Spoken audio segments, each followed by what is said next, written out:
Hi all, Ghostly here. I'm gonna talk about season policies for season 2.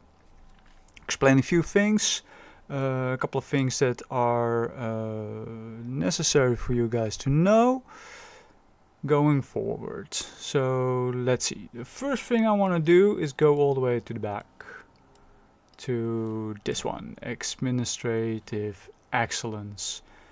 This gives you more warranty capacity or warrant capacity. This is for catching your pets. You want to max this out as soon as possible. And the amount, the +1, +2, +3, every level becomes more expensive. I think the first one is 100,000 and then it goes up to I believe 400,000, something like that. And we're talking about prestige.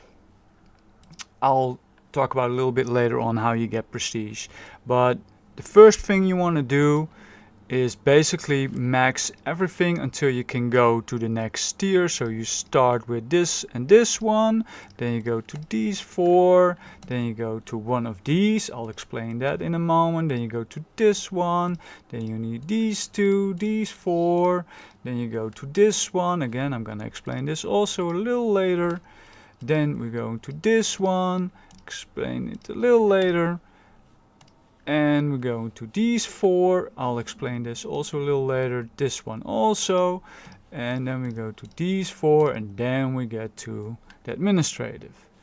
They all have different levels that you need to unlock the next one. I believe this one is to 11. This one I believe is to 10, and to max it out I believe 20 even, but and so on and so on. I believe this one is also something like 10. The green ones is, I think this one and this row is about level 7 I believe, but the more you do this you will see when it unlocks, and then you can go to the next one in the row until you reach administrative excellence, and you want to do this one as fast as possible. The second one you want is military expansion. You get a couple of them because you see expansion free. So this is one, and let's see, where do we have more? I believe we have more at least. Oh yeah, expansion 2, and there should be one more. Of course, this one, the first one, military expansion. What does this do? Legion capacity. It just basically ups your legion. We're now at 109, 118, up to 123. Depends a little bit on your heroes, but basically this, if you unlock all of that, you will have, I believe, 250,000 in your Mars. So pretty important. Unless you don't have, of course, the troops, then you can do it a little later. But the more you play, the more you unlock, the more you can use of what you have. So administrative excellence, first thing you want to unlock. Now we're going to the things I said we're gonna talk about a little later. We're starting out with medic recruitment and medical supplies. A lot of people look at this and like, okay, Ghostly, what do I need to pick? Well, we're talking about season 2 here. That means overall we're not gonna have a lot of troops. So what is very important? Well, basically you're not gonna use resources to heal your troops. You want to use your production, your elixirs, to heal your troops. The daily resource, this one, comes more in play when you're a big spender, or you're using troops like infantry or cavalry that are prone to go into the hospital faster than mages or archers. So your production line becomes irrelevant because basically you use it up really fast and you tend up to do more resource healing. If you're more of a free-to-play player, you stick with the lower marshes, the mages, the archers. You're probably also not gonna play with like 5 marshes in one go, maybe 2 or 3. So the production speed is more what you need to keep in the fight and keep going. So for the free-to-play players, basically for all Season 2 players, I suggest to do medical supplies. elixir productions. But if you're an high spender, you're maybe even T5 already, or you have like, I don't know, 1.5 million to 2 million troops, daily resource. We're going to the next one. Again, medical process, daily resource, elixir production. You see Helicare reform. Speaks for itself. We just explained it. Free to play, production, whales, people who spend a lot, maybe a resource. Later on, seasons 3, 4, 5 and up, you get more troops. Maybe you get to the point that you need the resources because the production is like 1 or 2 fights and you're out of your production anyway, so might as well go into the resources then. Now, we're going into governance direction. What does this mean? Well, we all know that certain units trump other units, basically counter other units.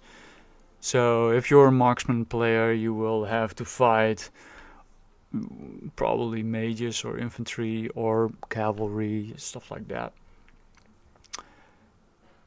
So if you play something that counters another one and you want to do more damage to that one, so you counter with your marshes a lot of marksmen, for instance, you get counter marksman.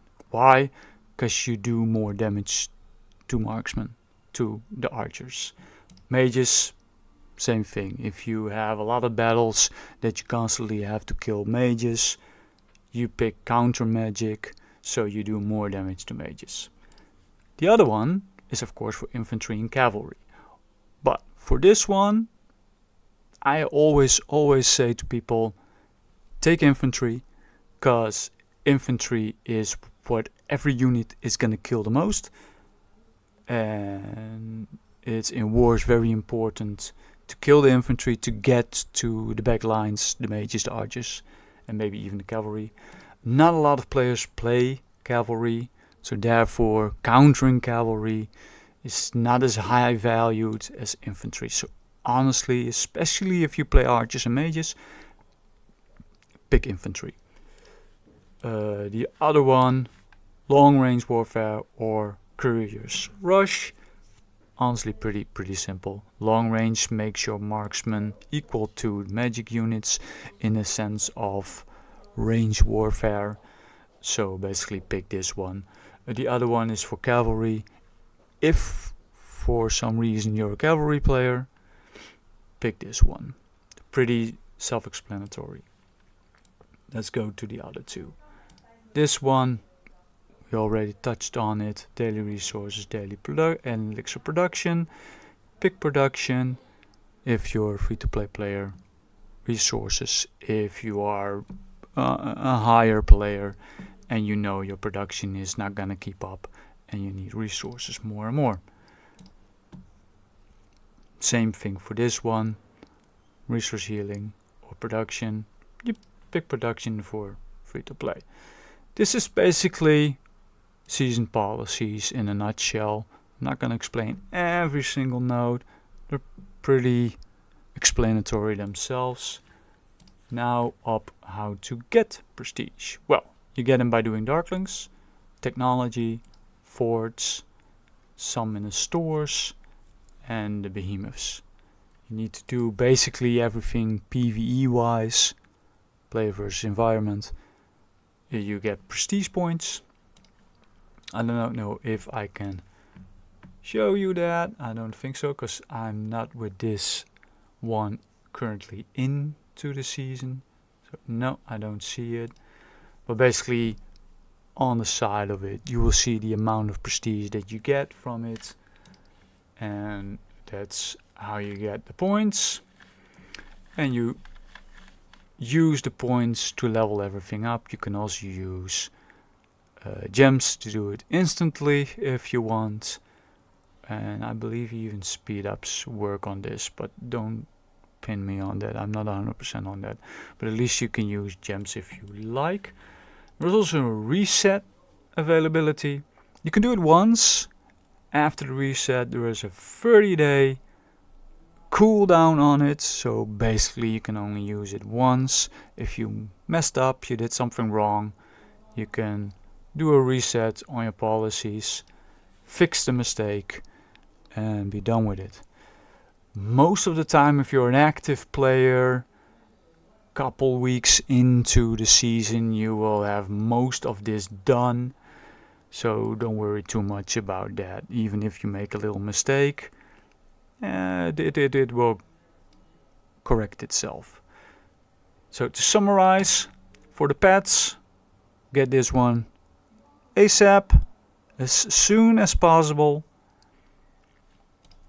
And then, if you can, military expansion so you can use more troops.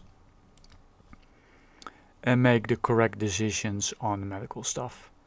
And for what you play on the countering. That's it. Thank you for watching. I hope it helps. Good luck. Later. Ghostly out.